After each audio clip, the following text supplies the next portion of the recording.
Herkese merhaba, kanalıma hoş geldiniz sevgili arkadaşlar. Hilal bebeğimin yapımına devam ediyoruz.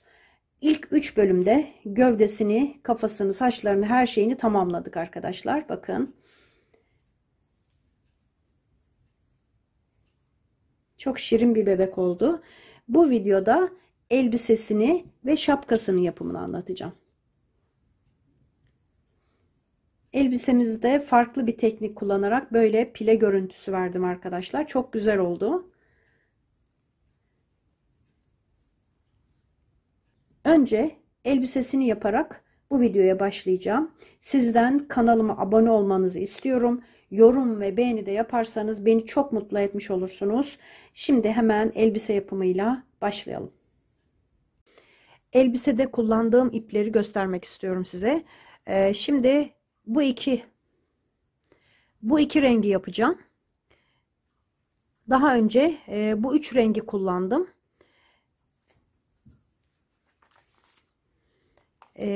Bu fuşya rengi Nako Cotton Luxe, numarası 97 50 572 97 572 Nako Cotton Luxe. Bu da Gazal Baby Cotton 3410. Bunun yerine yine Alize Cotton Gold'un 62 numarasında kullanabilirsiniz. Hemen hemen kalınlıkları aynı arkadaşlar. Ekru renk ikisi de. Diğer önceden yaptığım bebeğimde ekru rengi Alize Cotton Gold'un 62 numarasını kullandım. Yine Alize Cotton Gold'un mavi, açık mavi 513 numarasını kullandım. Böyle saks mavisi kullandım. Farklı olarak bundan. Size göstereceğim birazdan arkadaşlar nasıl yaptığımı. Şimdi ben daha önce pembe iple elbisenin üst kısmını örmüştüm. Şimdi ekru renkle öreceğiz. Hangi rengi yapmak isterseniz o sizin tercihinize kalmış arkadaşlar. Pembe renkle yaptığım için önce bu ekru renkle üst kısmını göstereceğim yapımını. Şimdi yapımına geçelim hemen. Tığım yine 2 milim. Şimdi zincir çekerek başlıyorum. 29 tane zincir çekeceğim.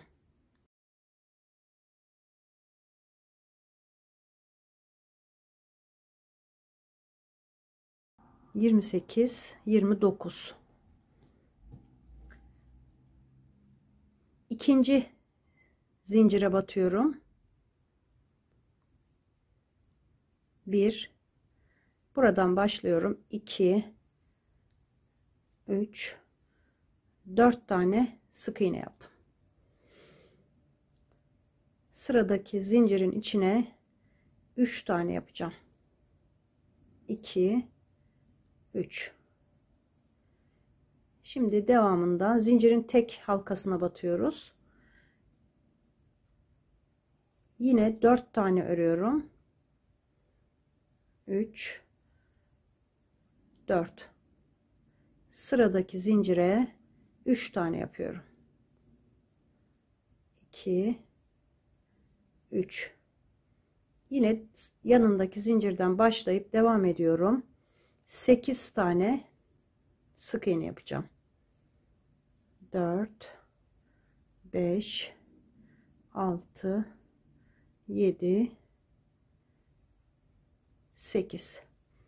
Sıradakine 3 tane yapıyorum. Arttırma yapıyoruz buralarda. Aynı halkanın içine 3 tane batarak devam ediyorum. 1, 2, 3, 4 tane tek tek ördüm. Sıradaki zincire yine 3 tane yapıyorum. 2, 3. Yine tek tek 4 tane örerek sıramı tamamlıyorum. 2, 3 ve 4. Şimdi bir tane zincir çektim ve döndüm. Sayım 36 sık iğne oldu ilk sıra sonunda. Şimdi üst kısmını arka loblarına batarak yapacağız. Arka lobuna batıyorum. Bakın bir zincir çektim. Arka halkasına battım. 2, önde bir halkaları kalıyor. 3, 4, 5 tane ördüm. Normalde şu şekilde batıyoruz sık iğnenin içine. Yalnız burada bu elbisenin üst kısmında arka lobuna batarak devam edeceğim buralarda. Şimdi sıradakine 3 tane yapıyorum. 5 tane ördüm. Tek tek sıradaki sık iğneye 3 tane yaptım. Devam ediyorum yine. 1, 2, 3, 4, 5, 6 tane yaptım. Sıradaki sık iğnenin arka lobuna yine 3 tane sık iğne yaparak arttırmamı yaptım. Devam ediyorum. 2, 3, 4, 5, 6, 7, 8, 9 ve 10. 10 tane tek tek ördüm. Sıradaki sık iğneye 3 tane yaptım. 1, 2, 3, 4, 5, 6 tane yaptım. Sıradaki sık iğnenin arka lobuna yine 3 tane yaparak arttırdım. Burada 6 tane sık iğnem kaldı. 5 tane pardon. 4, 5 tane sık iğnemi de yaptım. İkinci sıramı tamamladım. 8 tane arttırma yapmış oldum. Sayım 44 sık iğneye çıktı. Şimdi 3. sırada yine arka lobuna batıyorum arkadaşlar. Her sırada arka lobuna batacağız. 1, 2, 3, 4, 5, 6 tane ördüm. Yine 3 tane aynı halkaya sık iğnemi yaptım. 1, 2, 3, 4, 5, 6, 7, 8 tane ördüm. Yine 3 tane aynı halkaya sık iğne yaptım. Burada 12 tane öreceğim. 4, 5, 6, 7, 8, 9, 10, 11, 12 tane ördüm. Sıradaki sık iğneye 3 tane sık iğne yaparak arttırdım. 1, 2, 3, 4, 5, 6, 7, 8 tane ördüm. Yine 3 tane sık iğne yaptım aynı boşluğun içine. Devam ediyorum. Burada 6 tane sık iğnem kaldı. 5, 6. Yine 8 arttırma yaptık. Sayımız 52 sık iğneye çıktı. 4. sıradayım. 4. sırada da buradan başlıyorum. Bir zincir çekip döndükten sonra hemen ilk sık iğneye batıyoruz. 5, 6, 7 tane sık iğne yaptım. Sıradaki sık iğneye 3 tane yaparak arttırmamı yaptım. Devam ediyorum. 2, 3, 4, 5, 6, 7, 8, 9, 10. tane ördüm. Yine 3 tane aynı sık iğnenin arka loblarına batıyoruz hep. Yaptım ve arttırdım. Şimdi ön kısımda 14 tane öreceğim.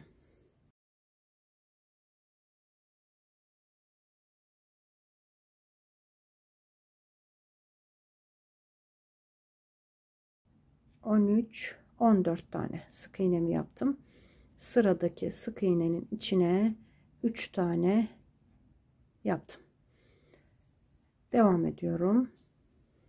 2, 3, 4, 5, 6, 7, 8, 9, 10 tane ördüm. Sıradaki sık iğnenin arka lobuna 3 tane aynı yere battım. Kalan 7 sık iğnemi de tek tek örüyorum.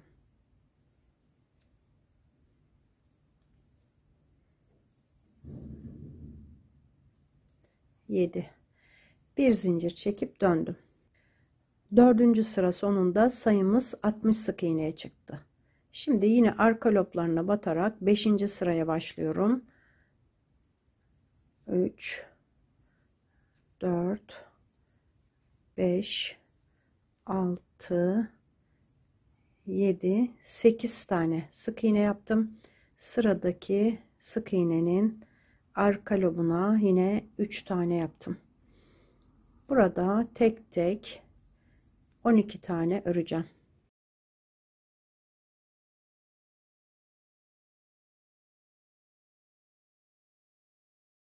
1, 12. Sıradaki sık iğnenin arka lobuna 3 tane yaptım. Bakın önde bu halkaları kalıyor. Elbisemizin ön yüzü şurası olacak. Onu elbisenin alt tarafını yaparken size göstereceğim. Şimdi buradan devam ediyorum. 2, 3, 4, 5, 6, 7,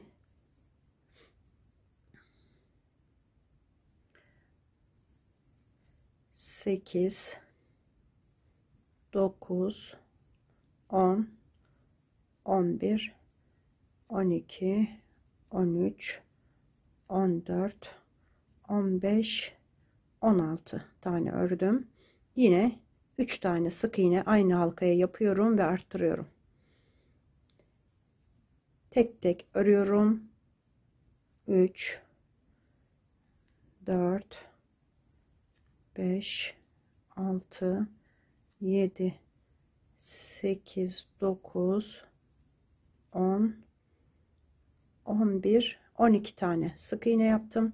Sıradaki sık iğnenin içine 3 tane yaptım, arttırdım. Buradan devam ediyorum. Sıranın sonuna kadar 4, 5, 6, 7 ve 8. Bir tane zincir çekip dönüyorum. Sayımız 68 sık iğne oldu bu sıra sonunda. 5. sıra bitti. 1, 2, 3, 4, 5. 6. sıradayım. 6. sırada kolları ayıracağız. 2, 3, 4, 5, 6, 7, 8, 9, 10 tane sık iğne ördüm. 2 tane zincir çekiyorum. Buradan şimdi sayacağım.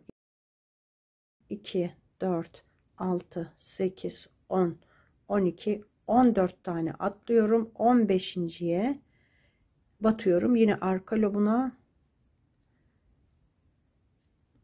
bir tane yapıyorum arkadaşlar. Bir tane yaptım. 15. sık iğneden başladım.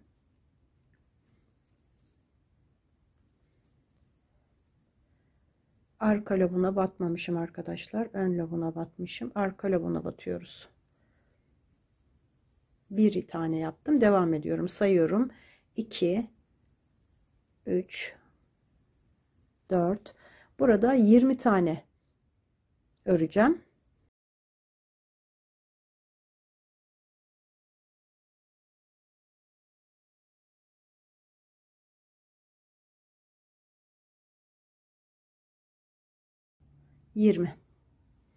Yine 2 tane zincir çektim. Yine 14 tane atlayacağım.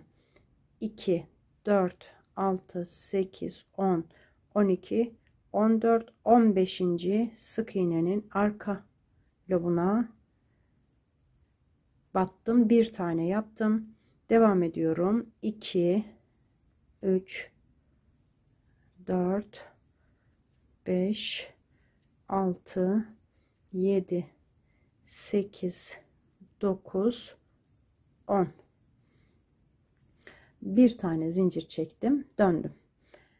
Zincirlerle beraber bu sırada şöyle 44 tane sık iğne var, zincirler dahil. Şimdi 7. sırada renk geçişi yapacağım. Bu ipi bağlayacağım. Ben pembe olan renkte, pembeli elbisemde pembeyle devam ettim. Renk geçişi yapmadım. Bakın 2 sıra daha var şu anda. Bir sıra şimdi öreceğiz. Daha sonra bu fırfır kısmını oluşturacağız. Bunda aynı renk yaptım. Burada renk geçişi yapmadım. Mavi olan elbisemde burada mavi ipe geçeceğim. 2 sıra mavi iple yapacağım. O yüzden son sık iğneyi çektim. Mavi iple topluyorum. Bir tane zincir çekip dönüyorum.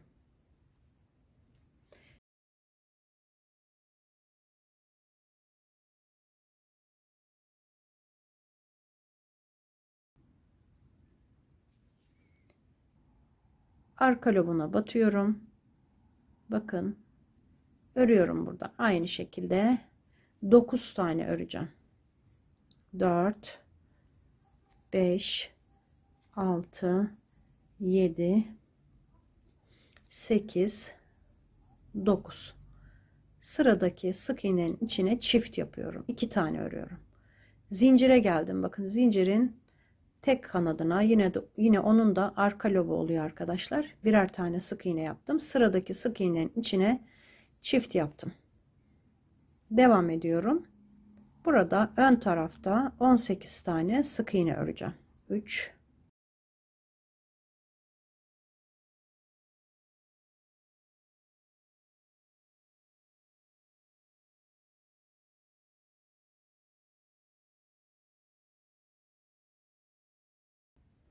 18. Sıradaki sık iğneye arka lobuna batıyoruz hep. Çift yapıyorum. Zincirin üstüne 2 tane 2 zincir vardı. Tek tek ördüm. Şimdi sıradakine çift yaptım. Kalan 9 sık iğnemi de tek tek yine arka loblarına batarak örüyorum.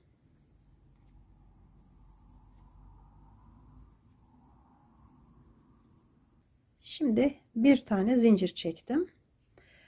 Şu fırfır kısmını oluşturacağım şimdi.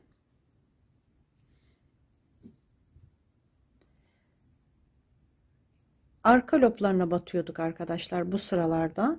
Şimdi bu sırada ön lobuna batacağım. Öndeki halkasına batacağım bakın. Şu 2 halka, bu 2 halka öndekine batacağım. Bir önceki sıralarda arkaya batıyorduk. Arkaya batmayacağım. Tek halkasına ama öndeki tek halkasına batacağım. Bir tane yaptım. Bu sırada öyle yapacağız. Yandaki sık iğneye geçtim. Yine ön lobuna bakın. Şu ikisi, şu arkadaki, bu da öndeki. Onun içine 3 tane yapıyorum. Baştakine tek yaptım. Bundan sonrakilere hep 3 tane yapacağım. Arka lobuna değil, ön lobuna batıyoruz. Ön lobuna. 1, 2, 3 tane. Bunların, bu sık iğnelerin her birine 3 tane sık iğne yaparak arttıracağım.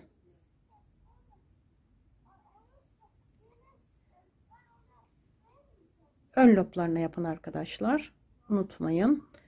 3 tane. Bakın arka tarafta tek halkaları kalacak. Şöyle göstereyim. Şurada. Bakın bunlar. Buralara eteği bağlayacağız. Etek rengini bağlayacağız. Eteğe devam edeceğiz. Etek kısmına, elbisenin etek kısmına buradan devam edeceğiz. O yüzden bunların burada kalması gerekiyor. Ön halkalarına batarak arttırmalarımı tamamlayacağım. Böyle hepsine 3 tane yapacağım. En son sık iğneye bir tane yapacağım arkadaşlar. Aynı başlangıçta yaptığım gibi, şurada yaptığım gibi son halkaya bir tane yapacağım. Ön halkasına yine buraya bir tane. Artırmalarımın hepsini tamamlayıp geleceğim. Tamamladım. Burada en son halkanın içine bir tane yaptım. Bir zincir çekip ipimi kestim. Şimdi etek kısmını pembede göstereceğim. Etek kısmını nasıl yaptım bunu da göstereceğim. Ekru renk ipimi alıyorum. Robanın alt tarafına nasıl başlayacağız arkadaşlar? Neresinden başlayacağız? Ön yüzü burası olduğu için şöyle kıvırıyorum. Bakın şurada bunları ön halkadan yapmıştık. Arkada halkaları kalmıştı. Buraya yapmayacağım. 2 sıra 2 sıra altındaki bu ön kanatlarına arkada kalan kanatlarına yapacağım. İpimi aldım. Buradan bir tane zincir çekiyorum. Aynı yere batıyorum. Bu ipimi yürüteceğim arkadaşlar. Bağladığım ipimi örerken sık iğnelerimi içeriye gizleyeceğim. Birlikte öreceğim. Bakın şu kısımlara 2 sıra altına, şuna değil bir alttaki sıranın arka lobuna batıyorum.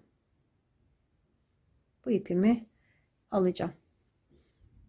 Burada 44 tane sık iğnemiz vardı. 6. sıranın dibi oluyor arkadaşlar burası. Bu şekilde. Şimdi bunu bırakıyorum daha iyi görünsün. Her bir sık iğneye bir tane batacağım.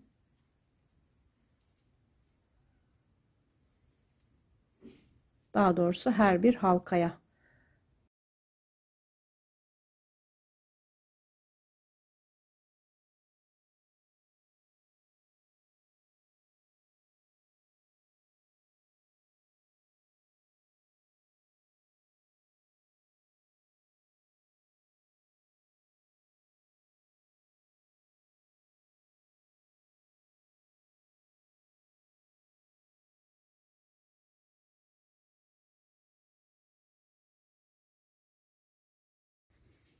Bakın burada zincire batmıştık.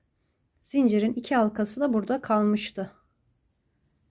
Zaten aynı görünüyor arkadaşlar diğerleri. Bakın zincirin diğer halkaları bunlar. Şu ikisi. Onlara da batıyoruz tabii ki sırayla.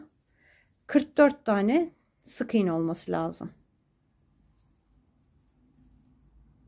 Ona dikkat edin. Eğer eksik olursa arada çift batabilirsiniz. Ama bu verdiğim sayılarla.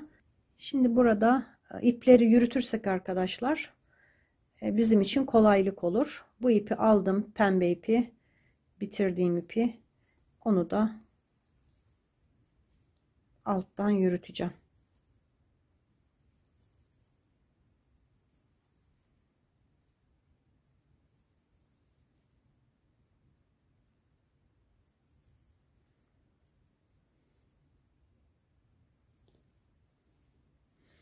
...44 tane sık iğnem oldu.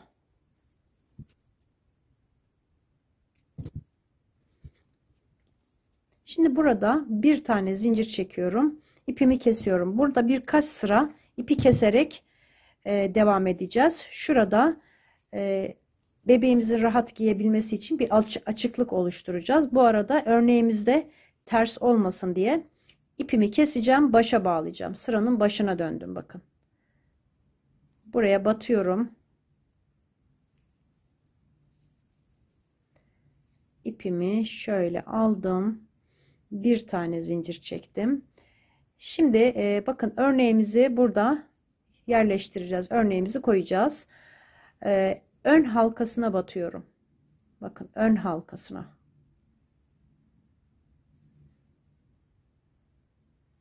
Bunu batarken de bu ipi yürütelim. 1. Şimdi yürütmeyeceğim ben arkadaşlar. Sizin daha iyi anlamanız için. Ön halkasına battım. Bir tane yaptım. Aynı yere bir tane daha yapıyorum. Çift yapıyorum. Yanına geçtim. Yanındaki sık iğnenin ön halkasına, bakın iki halkasına birden değil. İki halkasına birden değil. Bu iki halkası öndeki halkaya batıyorum. Ve çift yapıyorum. 2 tane çift yaptık. Şimdi bu iki sık iğnenin arka halkalarına batacağım. Blosuna, arka lobuna batacağım. Bunların ön lobuna battık. Bunların da arka lobuna batacağım. Bakın ortasına batıyorum. Arkaya geçirdim. Önde bakın halkası kalıyor. Bu iki sık iğne hep böyle dümdüz ilerleyecek. Onu hep o sık iğneler hep arka loblarına batarak öreceğiz. Şimdi ön lobuna geçiyorum. Ön halkasına. Buraya çift yapıyorum. Yanına yine ön halkasına çift yapıyorum. Arka lobuna geçiyorum. 2 tane tek tek arka loblarından ördüm. Şimdi ön lobuna geçiyorum. Buraya çift yapıyorum. Yanına yine ön lobdan çift yapıyorum.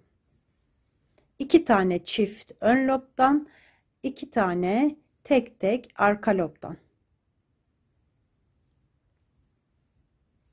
Şimdi ön halkasından örüyorum. Çift yaptım.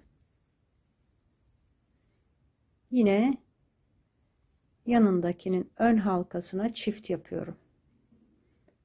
Arkaya geçtim. Arka halkanın üstüne 2 tane yan yana tek tek bakın ördüm. Şimdi ön halkadan örüyorum. Çift yapıyorum. Bir tane daha. Bu sırayı bu şekilde tamamlayacağız. 2 tane arkadan örüyorum tek tek. 2 tane çift yapıyorum yan yana ön halkadan.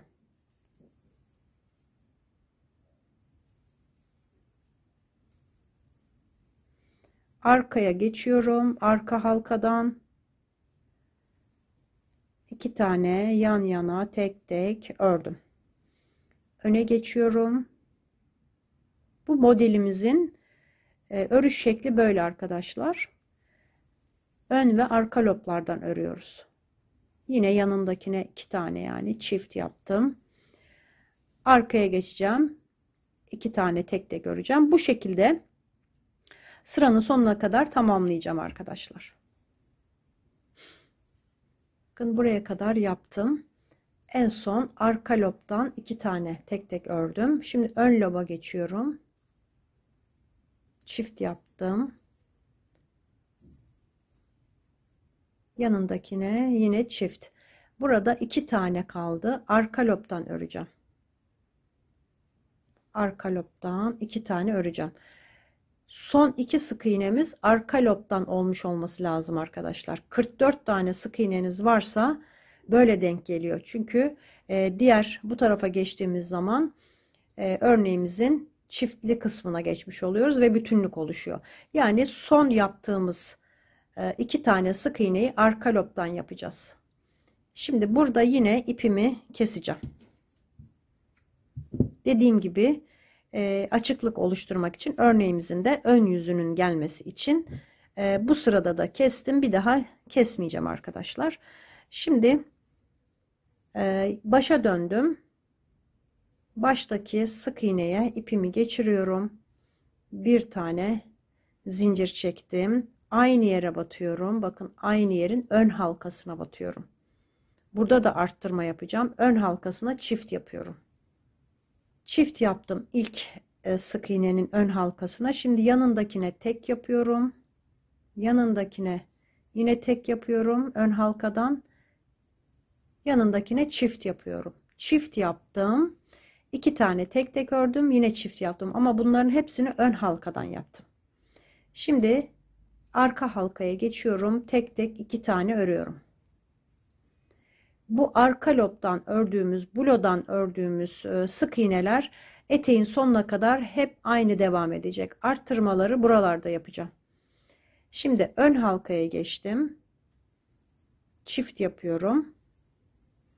Yanındakine tek, yanındakine tek, yanındakine çift. 2 tane tek tek ördüm. Ortada 2 yanda arttırma yaptım arkadaşlar. Şimdi arka loba geçiyorum.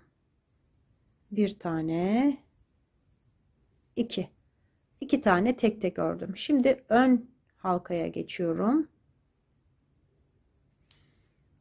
Arttırma yapacağım. Çift yaptım ilk sık iğnenin içine. Şimdi tek tek örüyorum 2 tane ön halkalarına. Yanındakine çift yapıyorum. Şimdi size şöyle göstermek istiyorum arkadaşlar. Bakın şu kısımlar, bu kısımlar ön halkadan, ortadaki 2 sık iğne arka halkadan oluyor. Ve eteğimiz böyle pile pile çok güzel bir görüntüsü oluyor. Şu yaptığımız, şimdi burada arttırma yaptığımız yer burası. Bunları hep ön lobdan öreceğiz. Şu 2 sık iğne, 2 sık iğne olarak eteğin sonuna kadar aynı şekilde devam edecek. Arka lobdan öreceğiz. Bakın. Şimdi arka lobdan ördüğüm 2 sık iğneye geldim. 2 tane ördüm. Ön tarafa, yani fulo deniyor buna arkadaşlar. Ön halkasına geçtim. İlk ile çift yaptım. Yanındakine tek, yanındakine tek ve son ön halkaya da çift yaptım. Şimdi arka loba geçtim. Tek tek 2 tane ördüm. Ön loba geçtim. Çift yaptım. 1 2 tane tek ördüm. Tek tek.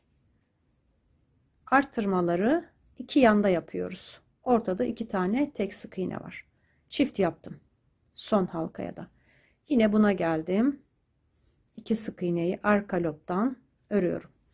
Biraz daha ilerleyince daha belli olacak arkadaşlar. Burada karıştırmazsanız eteğimizin modeli düzgün bir şekilde çalışılmış olur ve modelimiz güzel olur arkadaşlar. Burada ön ve arka lobları karıştırmayın. Şimdi ön lobdan çift yaptım. Tek tek örüyorum. 2 tane ön lobdan, yine ön lobdan çift yapıyorum. Bakın buraya geldim. Arka lobuna batarak tek tek 2 tane ördüm. Şimdi sıranın sonuna kadar aynı şekilde devam edeceğim. Bu arttırmalarımı tamamlayacağım. Burada 2 tane sık iğnem kaldı. Onları arka lobdan öreceğim.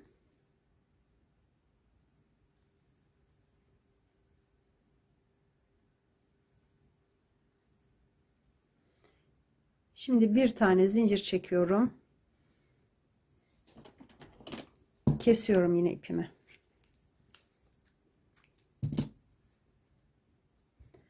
Yine sıranın başına bağlayacağım.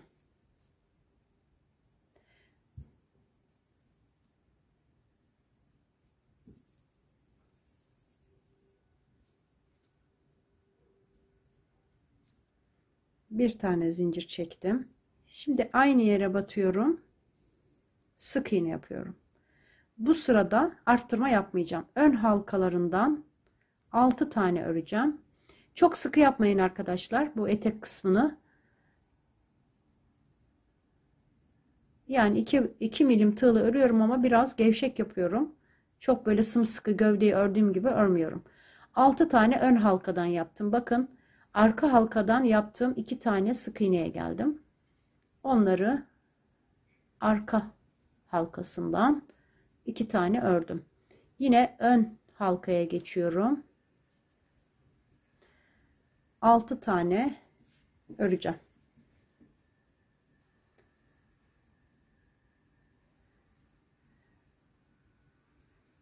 Beş, 6. 6 tane ön halkadan, 2 tane arkadaki halkadan, yani blodan. Bu şekilde bu sırayı tamamlayacağım. Arttırma yapmıyorum bu sırada. 3 4 5 6. Yine arkadaki halkalarına 2 tane sık iğnemi yaptım. Böyle devam edeceğim. Sıranın sonunda yine 2 tane arka halkasından sık iğne yapacağım. Sıramı tamamladım. 6 tane ön halkadan, 2 tane arka halkadan yaparak bitirdim. Bir zincir çekip yine ipimi kesiyorum. Bebeğimiz biraz tombiş olduğu için arkadaşlar, gövdesi çok zayıf olmadığı için bu kısmı, giyme kısmını, yani rahat giyebilmesi için bu açıklığın uzunluğunu istediğiniz şekilde ayarlayabilirsiniz. Biraz daha uzatabilirsiniz. Bebeğinize giydirerek bu şekilde kollarının da rahat girmesi gerekiyor. Ben birkaç sıra daha kesip başa bağlayacağım. Zor değil arkadaşlar kesip başa bağlamak. Ben şimdi size göstermek amaçlı bu ipleri gizlemedim. Ama buradan gelirken bu ipi arkaya gizlediğiniz zaman sonradan bize içine gizleme işi olmaz.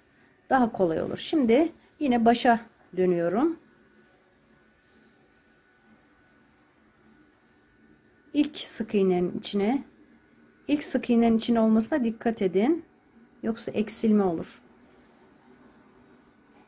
Geçirdim. Bir zincir çekip ön halkasına batıyorum. Bakın, ön halkasına batıp çift yapıyorum. Bu sırada arttırma yapacağım. Yine şu kısımlarda, bakın arkadaşlar, ben bu elbiseyi örüyorum. Şu kısımlarda, yani ortadaki bölmelerde, yanlarında arttırma yapıyorum.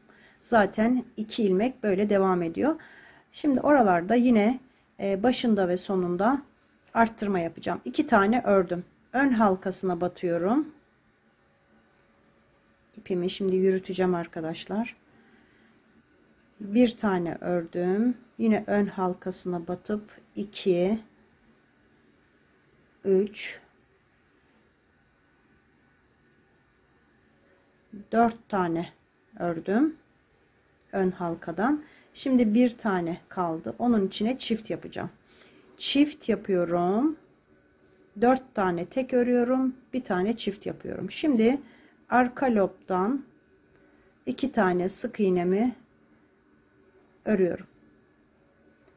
Şimdi ön lobdan çift yapıyorum. Tek tek örüyorum. 2 3 4 son, yani bu kısımdaki son sık iğneye yine çift yapıyorum. 4 tek bir çift. 2 tane tek tek arka lobdan ördüm. Bir kere daha gösteriyorum. Bakın, şu kısmın iki yanında artırma yapıyorum. Çift yaptım. Tek tek 4 tane örüyorum. 3 4. Sıradakine çift yapıyorum. 2 tane arka lobdan tek tek ördüm. Aynı şekilde şu yanlarda çift yaparak, çift 4 sık iğne, çift 2 tane sık iğne, bu şekilde arttırmalarımı tamamlayacağım. Sıranın sonuna yaklaştım. Sıranın sonuna yaklaşınca buradaki kestiğimiz ipi şöyle arkadan yürütelim. Onu da göstermek istedim size burada. Şimdi ön lobdan yaptığımız yerdeyim. Çift yaptım. Bakın bu ipi alıyorum. Arkası temiz olsun. 1 2 3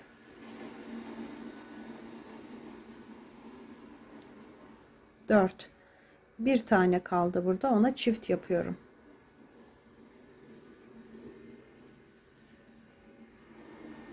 Şimdi burada 2 tane sık iğnemiz var. Tabii bu ipi alınca burada görünmesi zor oluyor ama belli arkadaşlar. Şöyle biraz burayı esnetip arka lobdan 2 tane ördüm. Şimdi yine bir zincir çekip bu sırada da keseceğim. Bakın. Şunları ipleri biraz çekip kesebiliriz. Bakın ilk başta göstermek için size yürütmemiştim. Burada yürüttüm. Onu da keselim. Bunları iğneyle içeri alacağım. Şimdi tekrar başa dönüyorum. Sıranın başına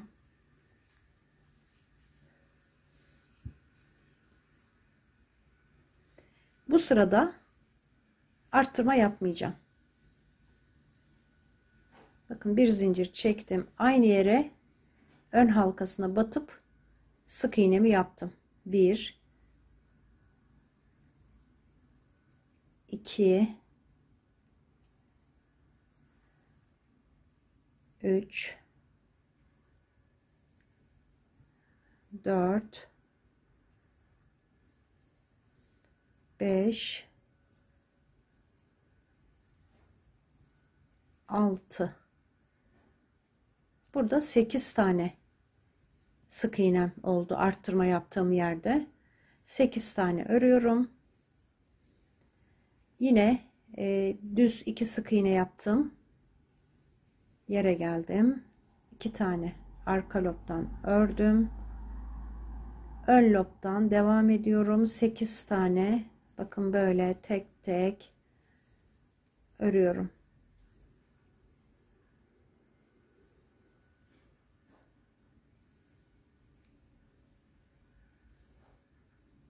Altı,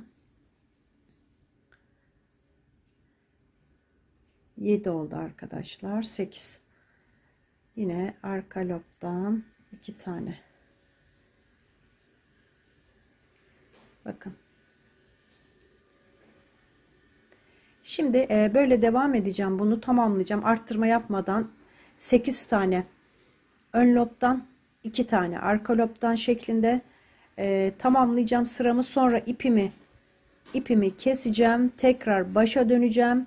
Bir sıra daha aynı şekilde hiçbir işlem yapmadan aynı şekilde bir sıra daha öreceğim. Yani düz olarak arttırma yapmadan 2 sıra yapmış olacağım. Bir sıra yapacağım. İpi keseceğim. Tekrar buraya bağlayıp bir sıra daha aynı şekilde bu sıra gibi dümdüz yani arttırma yapmadan dümdüz derken ön lobdan 8 tane arka lobdan 2 tane olacak şekilde 2 sıra öreceğim. Dediğim şekilde 2 sıra ördüm. Şimdi birleştireceğim. Bakın pilelerimiz oluşmaya başladı. Uzadıkça daha da güzel olacak. Şöyle elinizle önce kıvırarak yön verebilirsiniz. Daha sonra zaten bu böyle kalacak. Şimdi eteğin 1 2 3 4 5 6 7 8. sırasındayım. Yani beyazla başladığım kısmı 8. sırasındayım. Şimdi artık bence yeterli. Bebeğimize giydirebiliriz artık bu uzunlukta. İlk sık iğnenin içine ilmek kaydırma yapıyorum. Bir tane zincir çekiyorum. Aynı halkanın ön kısmına yine sık iğnemi yaptım. Bir tane daha yapıyorum. 2. Çift yaptım. Bu sırada da arttırma yapacağım. 8. sırada. Şimdi ön loblarından 6 tane örüyorum. 3 4 5 6. Sıradakine çift yapıyorum. 6 tek çift, 6 tek çift. 2 tane sık iğnemi arka lobdan ördüm. Yine ön lobdan bu pile kısımlarına arttırma yapıyorum. Çift yaptım. 6 tane tek tek önden örüyorum. 4 5 6. Sıradakine çift yapıyorum. Arka lobdan 2 tane tek tek ördüm. Aynı şekilde bu pile kısımlarına başına ve sonuna çift yaparak bu sırada da arttırma yapacağım. Tamamlayacağım. Pilelerimiz kaç tane arkadaşlar şunlar? Bakalım sayalım. 1, 2, 3, 4, 5, 6, 7, 8, 9, 10, 11 tane. 11 tane pilemiz var. Şimdi ben bu sırayı gösterdiğim şekilde tamamlayacağım. 6 tane tek tek ördüm. Sıradakine çift yaptım. Gösterdiğim şekilde buraya kadar tamamlayacağım. Böyle tamamladığım sıranın sonuna geldim. 2 tane arka lobdan örüyorum. İlk sık iğnenin içine bağlantı yaptım. Bir tane zincir çektim. Ön lobdan aynı bağlantı yaptığım yerin ön lobundan batıyorum.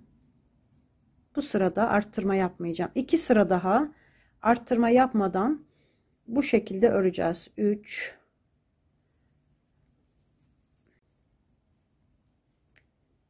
4 5 6 7 8 9 10. Piledeki sayımız 10'a çıktı. 2 tane tek tek yine örüyorum arka lobdan. Piledeki sayımız 10'a çıktı. 10 tane ön lobdan, 2 tane arka lobdan, 10 tane ön lobdan, 2 tane arka lobdan yaparak bu sıramı da tamamlayacağım. İlmek kaydırma ile birleştireceğim. Sonra bir sıra daha aynı bu sıra gibi bir sıra daha yapacağım. 2 sıra düz örmüş olacağız. Yani arttırma yapmadan örmüş olacağız. 2 sıra daha. Onları yapıp geleceğim. Dediğim şekilde 2 sıra ördüm. Şimdi ilk sık iğne burada bakın. İlk sık iğnenin içine bağlıyorum. İlmek kaydırma yapıyorum. Bir tane zincir çektim. Aynı halkanın ön kısmına batıyorum. Çift yapıyorum. Şimdi buradan ön halkalarından 8 tane öreceğim. 3 4 5 6 7 8. Son sık iğneye, yani buradaki piledeki son sık iğneye çift yapıyorum. Arka lobdan 2 tane tek tek ördüm. Bu şekilde arttırma yapacağım bu sırada da.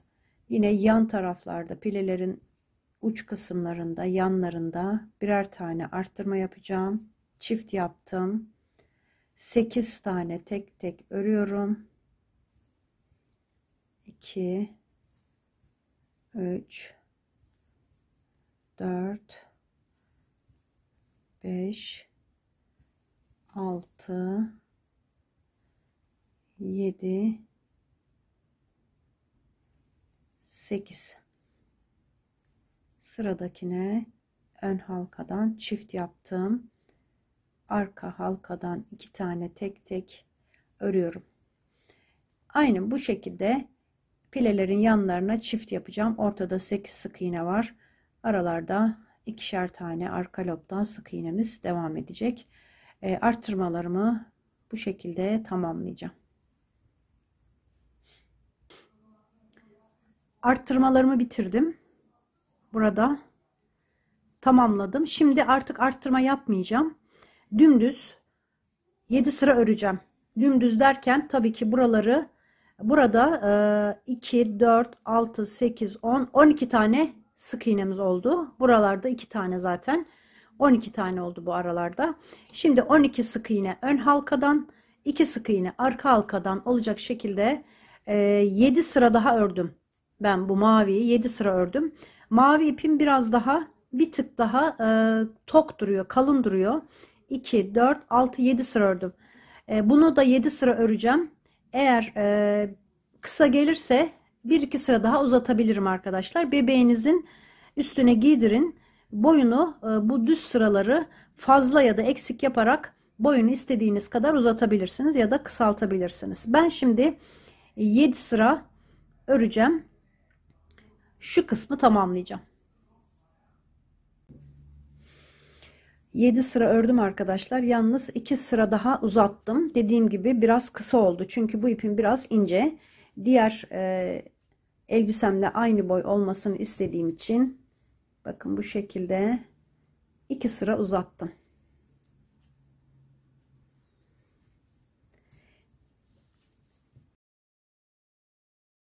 Etek ucuna bu süslemeyi yaptım bu elbisede. Şimdi buna da uygulayacağız. Burada birleştirdiğim ilmek kaydırmayı söktüm. Şimdi sarı ipimi aldım. Sarı ile yapacağım. İlmek kaydırma yaptım. Şimdi şöyle yapacağız bu sırada. Yandaki sık iğneye batıyorum, ilmek kaydırma yapıyorum. Burada 12 tane sık iğnemiz vardı ön tarafta. Şu pilenin üstünde 12 sık iğnemiz var. Bir tane sık iğne kalıncaya kadar yapıyorum. Bakın. Yani burada baştan itibaren 11 tane yapmış oldum. Şimdi burada şöyle birleştireceğim arkadaşlar. Yalnız şu şekilde bakın. 1, 2, 3, 4. sık iğneye tığ geçirin. Oraya belirleyin arkadaşlar. Çünkü arkadan batacağız oraya. Tığımı çıkaracağım. Ve şu sık iğneye arkadan batacağım. Sıradaki sık iğne ile 2 tane atlayacağım. Şuna arkadan batacağım. Bakın şöyle çeviriyorum. Bunu tığımı çıkardım. Buraya arkadan tığımı geçirdim ve ilmek kaydırmamı böyle tamamladım. Burada 4 tane zincir çektim. Şimdi son yaptığım ilmek kaydırmanın ortasına batıyorum. Sıradaki sık iğneye batıp böyle ilmek kaydırmamı tamamlıyorum. Devam ediyorum. Bu 1 oldu. 2, 3, 4, 5, 6, 7, 8, 9, 10 tane yaptım. Şimdi burada yine aynı işlemi yapacağız. Bakın şuna arkadan batacağım, sıradaki sık iğneye 1, 2, 3, 4. sık iğneye bir de arkadan batacağım. Böyle tığımı geçiriyorum ki burada karışmasın hangi sık iğneye batacağım. Tığımı çıkardım. O sık iğneye batıp sıradaki sık iğneye de battım ve ilmek kaydırmamı tamamladım. 1, 2, 3, 4 tane zincir çektim. Şimdi şu son yaptığım ilmek kaydırmanın ortasına batıyorum. Bakın şöyle göstereyim. Onun ortasına batıyorum ve sıradaki sık iğneye geçip ilmek kaydırma yapıyorum. 1 2 3 4 5 6 7 8 9 10 tane. Arada 10 tane ilmek kaydırma oluyor. Şimdi yine bir daha göstereceğim. Son kez sıradaki sık iğneye batacağım arkadan. 1 2 3 4. sık iğneye tığımı geçiriyorum. Şöyle yapıyorum. Katlıyorum burayı. Çıkarıyorum tığımı buradan aynı yere batıp karşıdaki sık iğneye batıyorum. İlmek kaydırma yapıyorum. 1 2 3 4 ilmek kaydırmanın ortasına buradan tığımı geçirdim. Sıradakine batıp ilmek kaydırmamı tamamlıyorum. Devamında 9 tane yapıyoruz. 5 6 7 8 9. Şurada bir tane şu pilenin sık iğnelerinden bir tane kalacak şekilde oraya kadar ilmek kaydırmamı yapıyorum. Sonra yine 1 2 3 4. sık iğneye böyle yapıp ilmek kaydırmamı tamamlıyorum. 4 zincir çekiyorum. Ortasına batıp sıradaki sık iğneye ilmek kaydırma yapıyorum. Bakın hem pilelerimiz burada düzgün duracak. Şöyle hem de burada minik bir süsleme yapmış oldum çorabıyla bütünleşsin diye. Hem de güzel bir görüntü oluşuyor bakın. Şimdi bunu da tamamlayacağım. Geleceğim. Tamamladım. Son kısma geldim.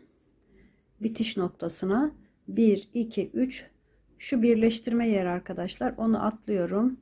İlk yaptığım ilmek kaydırmayın. İlk yaptığım ilmek kaydırma ile birleştireceğim. Bakın şöyle oradan birleştireceğim. Karşılıklı ilmek kaydırmamı yapıyorum. 1 2 3 4 tane zincir çektim. İlmek kaydırmanın ortasına batıyorum. Burada böyle ilmek kaydırma yapıyorum.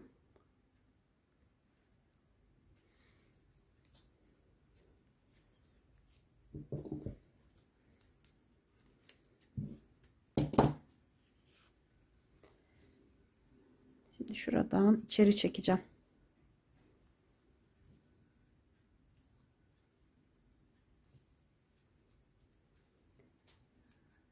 Bu başlangıç ve bitiş iplerini düğümlüyorum.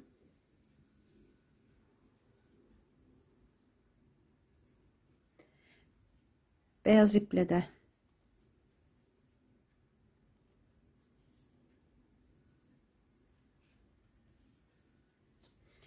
bunları iğne ile içeriye gizleyeceğim arkadaşlar. Böyle iğne takıp bunları temizleyeceğim. Arkadaki düğme yerlerini yapacağım. Şöyle minik düğme kullanıyorum. Gömlek düğmesi arkadaşlar. Kol düğmeleri. Küçük. 0.10'da 7 milim falan. 7 milim falan oluyor. Şimdi pembe ipimi aldım. Şuradaki bu taraftaki ilk sıranın üstüne battım. Buradan bir tane zincir çektim. Devam ediyorum. 3 4 5 6 tane zincir çektim. Bakacağım. 7 çekelim. Düğmenizin büyüklüğüne göre bu boyutu ayarlayın arkadaşlar. Ben 7 zincir çektim. Şimdi buradan ilmek kaydırma yaparak devam ediyorum. Bakın şöyle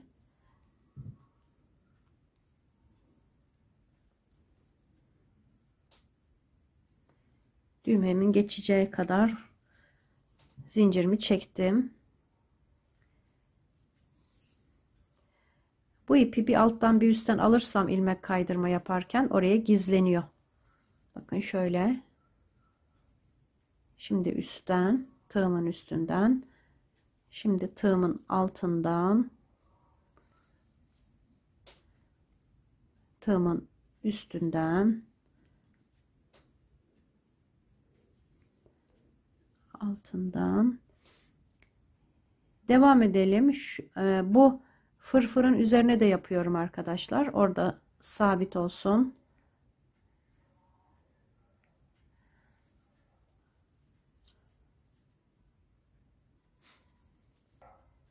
Şimdi burada yine 1, 2, 3, 4, 5, 6, 7 tane zincir çektim. Bu fırfırın üzerine de batarak beyaz kısma geçiyorum. İkisini birlikte alıp ilmek kaydırmayla tamamladım. İkinci iliği yapmış oldum. Şimdi beyazın üstünden devam edelim.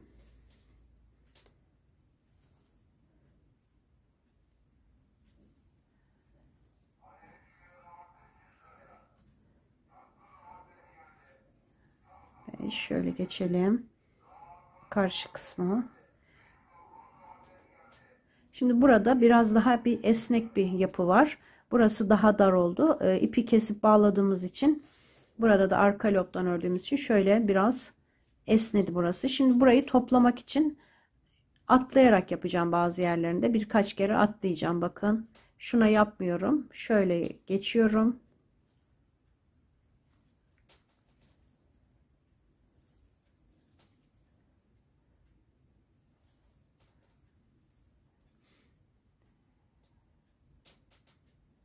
Fırfırın üzerine de batıp karşıya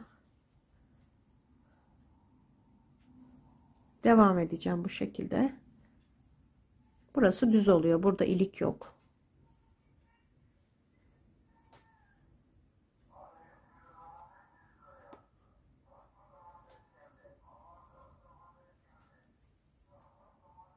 En son buraya batıyorum. Bir tane zincir çekip ipimi keseceğim. Bakın şöyle düğmeleri buraya dikeceğim hemen uç kısma. O pembeyle olan kısımda görünmüyor zaten, burada pile var. Çok belli olmuyor. Şimdi iplerimi temizleyeceğim. Düğmelerimi dikeceğim. Ve elbisemiz tamamlanacak. Şimdi şapkasını yapacağım. Şapkasını örerken 2,5 milim tığ kullanacağım arkadaşlar. Sadece şapkasında 2,5 milim kullandım. Diğer yerleri her tarafında 2 milim tığ kullandım.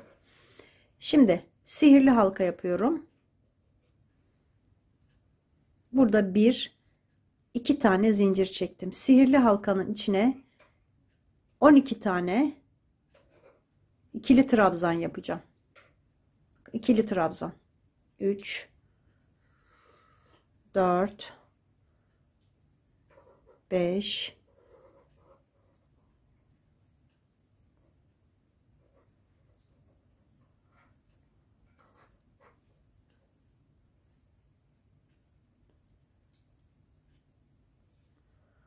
11 12 tane yaptım. Sihirli halkayı güzelce sıkıştıralım. İlk trabzanın üzerine bağlayacağız arkadaşlar. İlmek kaydırma yapacağız. Bakın bu zincir, ilk gördüğümüz şu trabzanın üstüne ilmek kaydırma yapacağım. 12 tane ikili trabzan yaptım. Şimdi 2 tane zincir çekiyorum. Aynı boşluğa batıyorum. Bakın birleştirme yaptığım yere batıyorum. İkili trabzan yapacağım. 2 tane yapıyorum. Çift yaptım. İlk boşluğun içine çift yaptım. Her birine çift yapacağım. 12 tane çift trabzan yapmış olacağım. İkili trabzan, yalnız her boşluğa 2 tane. Böyle tamamlayacağım. 12 tane çift yaptım. İlk, bakın, zincirin üzerine birleştirmiyoruz. İlk trabzanın üstüne ilmek kaydırma yaparak birleştirdim. 1-2 tane zincir çektim. Üçüncü sırada ilmek kaydırma yaptığım yerin üstüne batıyorum, aynı yere bir tane trabzan yaptım. Yanındakine çift yapıyorum. Bir tek yapacağım, bir tane de çift yapacağım. Bir tek, bir çift trabzan, ikili trabzan, bir tek, sıradakine çift, bir tek, bir çift trabzanı 12 kere yine tekrarlayacağım. Böyle bir tek, bir çift, bir tek, bir çift buraya kadar tamamlayacağım. 12 kere bir tek, bir çift yaptım. Şimdi birleştiriyorum. İlmek kaydırma yaparak. Tekrar 2 zincir çektim. 4. sıraya geçiyorum. Üzerine doladım. Aynı yere batıyorum. 1, 2, 3 tane ikili trabzan yaptım. Şimdi çift yapıyorum. 3 tek bir çift yapacağız bu sırada. 3 tane ikili trabzan, bir tane çift ikili trabzan yapacağız. 3 tane tek tek trabzanlarımı örüyorum. Sıradakine çift yapıyorum. Bu şekilde bu sırada 9 tane arttırma yapacağım. Tamamlayacağım sıramı 3 tek bir çift şeklinde. Tamamladım. 9 defa 3 tek bir çift yaptım. İlmek kaydırma ile birleştirdim. Bir tane zincir çekiyorum. Şimdi bu sırada da 9 defa arttırma yapacağım. Aynı yere battım. 1, 2 tane ördüm. Çift yapıyorum. Kaydırarak arttıracağım bu sırada. Aynı üst üste gelmesin diye arttırmaların arkadaşlar. Kaydırarak arttıracağım. 2 tane ördüm. Çift yaptım. Şimdi 4 tek yapacağım. Bir çift yapacağım. 4 tek bir çift. 8 defa yapacağız. 4 tek bir çift trabzan. Önce 2 tek bir çift yaptım. 4 tek bir çifti 8 defa yapacağım. 2 tane trabzan kalıncaya kadar. Sonda 2 tane trabzanım kaldı. Onları da tek tek ördüm. Toplam 9 defa arttırma yaptım. Toplam trabzan sayısını şuraya yazıyorum arkadaşlar. Buraya sıra sayılarını ve toplamında kaç tane olduğunu yazıyorum. Oradan takip edebilirsiniz. Şimdi 1, 2, 3, 4, 5, 6. sıradayım. 6. sırada tek tek bir ördüm. 2, 3, 4, 5 tane ördüm. Çift yapıyorum. Bu sırada 5 tane tek tek öreceğim. Sonra çift yapacağım. 5 tek bir çift trabzan. Bir kere daha yapıyorum. 3, 4, 5 tane ördüm. Çift yapıyorum. Yine 9 defa 5 tek bir çift trabzan yapacağım. Sıramı tamamlayacağım. 9 defa 5 tek bir çift yaptım. İlk trabzanın üstüne birleştiriyorum. 1, 2 tane zincir çektim. Yine arttırma yapacağım bu sırada. Aynı yere batıp bir tane trabzan yaptım. İkinciyi yapıyorum tek tek. 3 tane yaptım. Yine kaydırarak arttıracağım. Sıradakine çift yapıyorum. 3 tek bir çift. Bundan sonraki 8 arttırmayı 6 tek bir çift şeklinde yapacağım. 1, 2, 3, 4, 5, 6 tane trabzan yaptım. Sıradakine 2 tane yapıyorum. Çift yapıyorum. 6 tek bir çift. İlk başta 3 tek bir çift yaptım. Sonra 6 tek bir çift yaptım.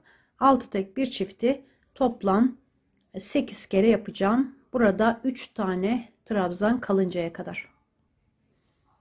8 defa 6 tek bir çift yaptım. Burada bakın 3 tane kaldı.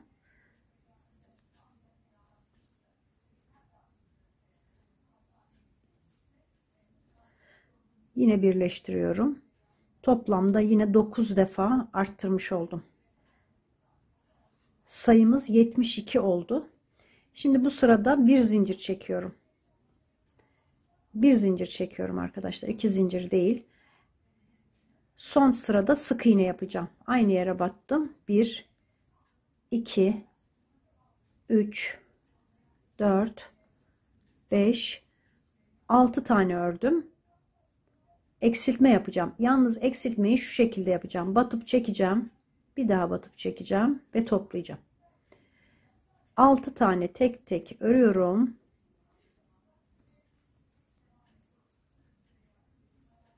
Altı.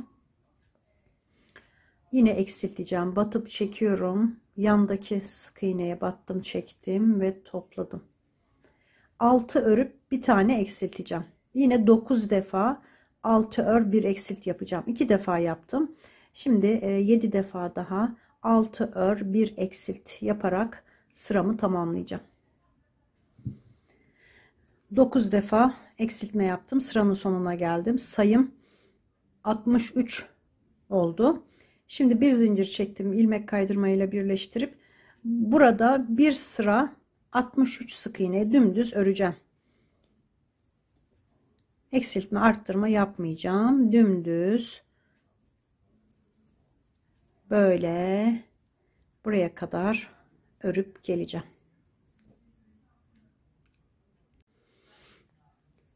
Bir sıra 63 sık iğne yaptım. Şöyle ilmek kaydırma yapıyorum.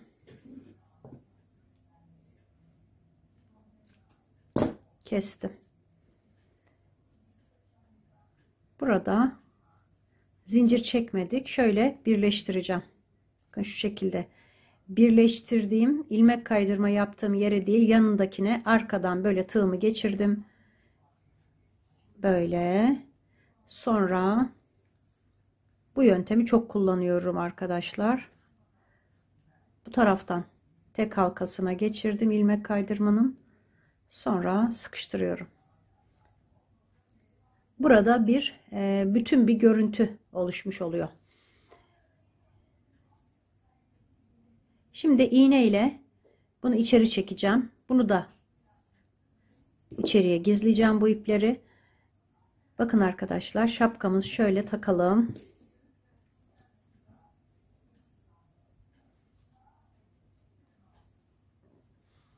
Çok basit ama şık görünümlü oldu. Umarım siz de beğenmişsinizdir.